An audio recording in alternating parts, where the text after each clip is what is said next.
My name is Samantha. Just the other day, my boyfriend Michael proposed to me. Standing in front of a beautifully lit fountain, I was deeply moved when Michael got down on one knee and offered me an engagement ring. Please, marry me. I promise to make you happy. I tearfully accepted the ring and said yes to Michael, who assured me happiness. Indeed, Michael said, I promise to make you happy. but that's all words. A shocking event unfolded just a week before our wedding. Up until then, everything had been peaceful. Family meetings had gone smoothly. Both our parents got along well, which was a big relief for me. However, Amelia, Michael's sister-in-law, always greeted me with a tight smile. That had me concerned. Michael and I planned to get our marriage certificate issued after the wedding. We wanted to do it on our anniversary, but we were set to start living together a week before the wedding. My in-laws are farmers and own extensive land in the countryside. We were going to build our new home just a few minutes away from where my in-laws and brother and sister-in-law live on the property. Though I felt a bit guilty about having a new home built, my mother-in-law said kindly, "As long as you help with the farming, it's all good." I studied agriculture in college. I have always had an interest in farming and was looking forward to joining the family business.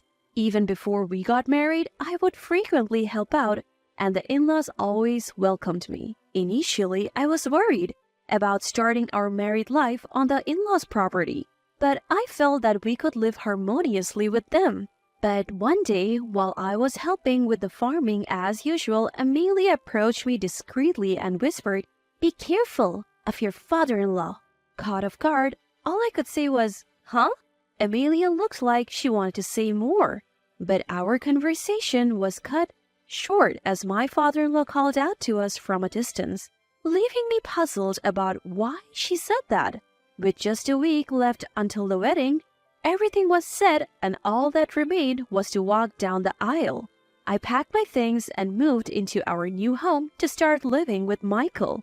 We rented a truck, loaded it with our belongings, and headed to our new place, with my dad helping us move. I had come to help with the farming, but today was the first day we were going to our newly built home.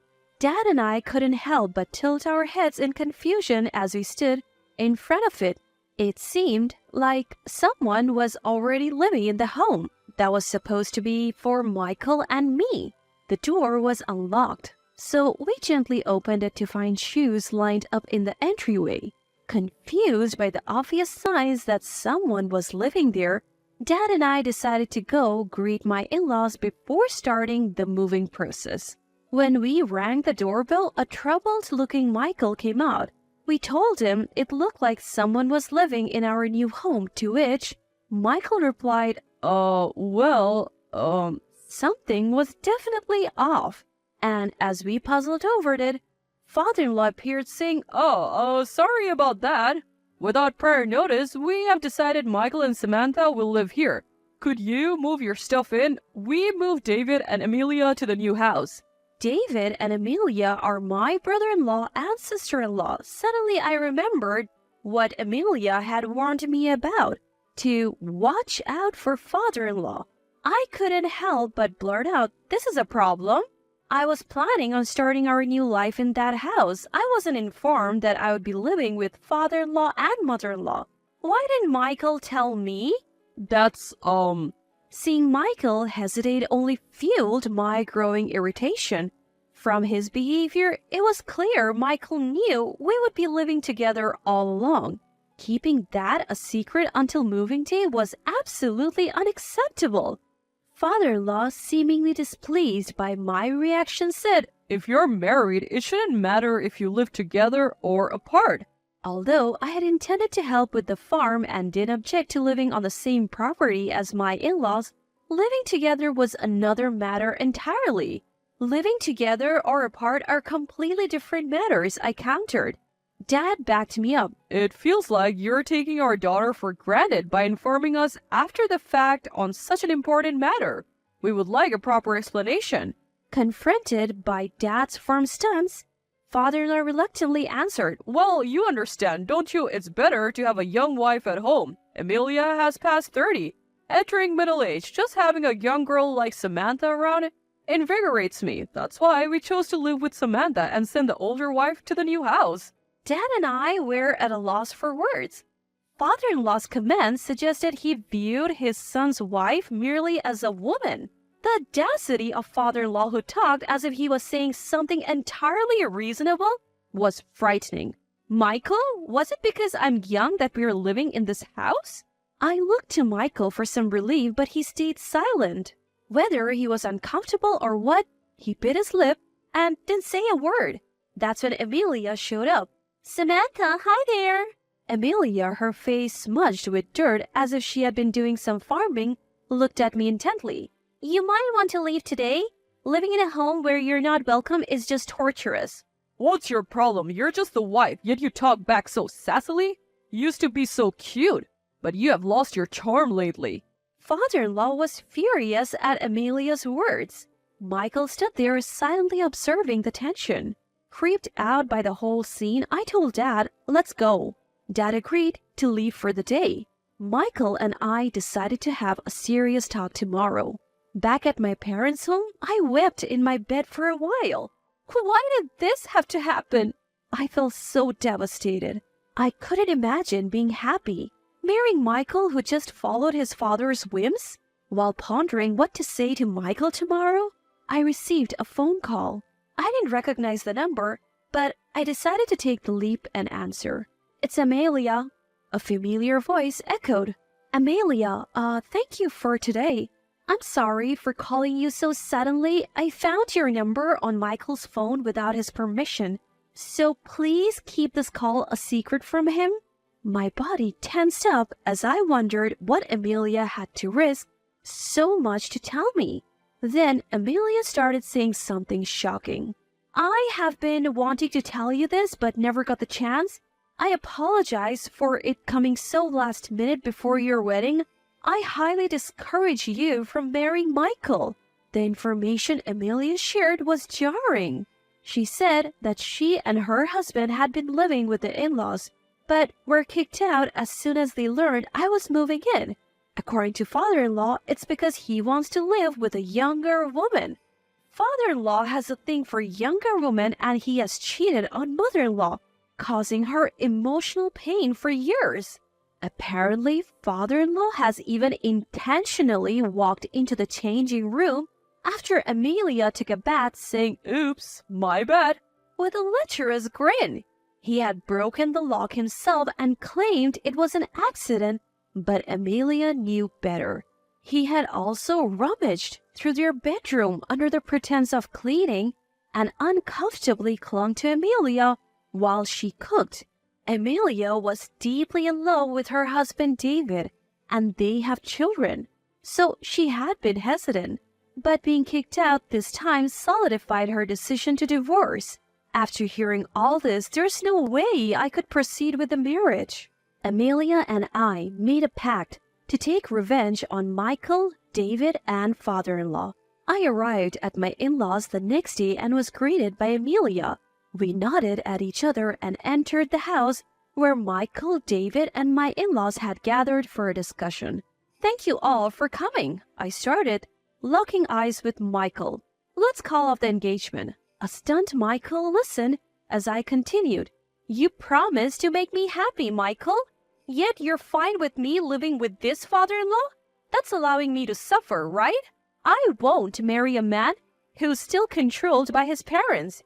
You changed our housing plans without consulting me. So you are paying the cancellation fees for the wedding. Huh? Michael yelled in anger, but father-in-law was even more furious. What do you mean by this father-in-law? What don't you like about me? Don't Michael and David know? Both averted their eyes amidst the awkward silence. Amelia calmly recounted what father-in-law had done to her. Both Michael and David knew about father-in-law's invasive behavior, like spying on her in the changing room or rummaging through their bedroom. All this done without mother-in-law's knowledge. Mother-in-law's face gradually reddened as Amelia unveiled father-in-law's actions. Seeking support, father-in-law turned to his sons. I didn't do any of that, right? Cornered by mother-in-law, Michael and David looked down, essentially confirming it. What the heck? You did that to your daughter-in-law? That's repulsive. Unbelievable. I didn't. So the engagement is off. Clearly, you won't protect me. Seeing what Amelia has endured, living with father-in-law is unacceptable. While an infuriated mother-in-law launched at father-in-law, I told Michael so.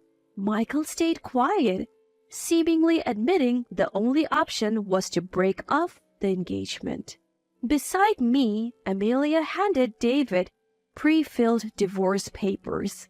David, who had been pitying Michael and father-in-law until now, was shocked by the papers. Why all of a sudden? He stammered. You never stood up for me. If I kept thinking about what father-in-law might do to our daughter, I couldn't continue living with you. Please, let's get divorced, Amelia said. David stared at the divorce papers, his hands trembling. Large tears dropped from his eyes, but Amelia was unwavering. I have extras if you make a mistake, she said, handing him a pen, which he took while still crying. Caught between his brother's tears and their parents' major blow-up, Michael must have been struggling too. I really love Samantha. I knew Dad was a womanizer, but going against him wasn't an option, especially in this small town. I can forgive you for making decisions behind my back, favoring your father over me. No matter what Michael says, I have made up my mind to break off the engagement. Our parents are furious at Michael, so there is no going back now. Michael seemed devastated. Is that so? He wiped away a tear from his eyes. Being in the same space with a sobbing brother and a feuding couple felt like hell on earth. After Amelia got David to draft the divorce papers, we headed to our new place. I looked after her daughter while Amelia packed up her stuff. She plans to file for divorce today and head back to her parents' home with her daughter. Thank you so much for helping me dodge a bullet with that family. No worries, I wish I had told you sooner. We both chose the wrong men. But let's make sure we're happy from here on out. Amelia, who always seems so cool, had a charming smile. After watching Amelia walk away, hand in hand, with her cheerful daughter, I returned to my family home. Later, I made sure Michael paid for the wedding cancellation fees. He seemed fully aware of his wrongdoings and paid without any resistance, which I appreciated. Michael's family lived in a rural area where gossip is the wife's main form of entertainment. Naturally, Michael's family became the target of good gossip. After all that fuss, even his mom ended up divorcing his dad. Their family became infamous as the household both sons' fiancés ran away from. Since I work in agriculture, I sometimes hear rumors about Michael's family. After his mom left, his dad drowned his sorrows in alcohol. The farm work, once shared between his parents, Michael, David, and Amelia, is now solely on Michael and David. They had to scale down their large farm because they couldn't manage it anymore. Though I was initially upset about breaking off the engagement with Michael, I have recovered now. I'm not interested in dating or marrying for a while, just focusing on work and my hobbies. Thinking back, I'm relieved I didn't become part of that family, and I'm forever grateful to Amelia.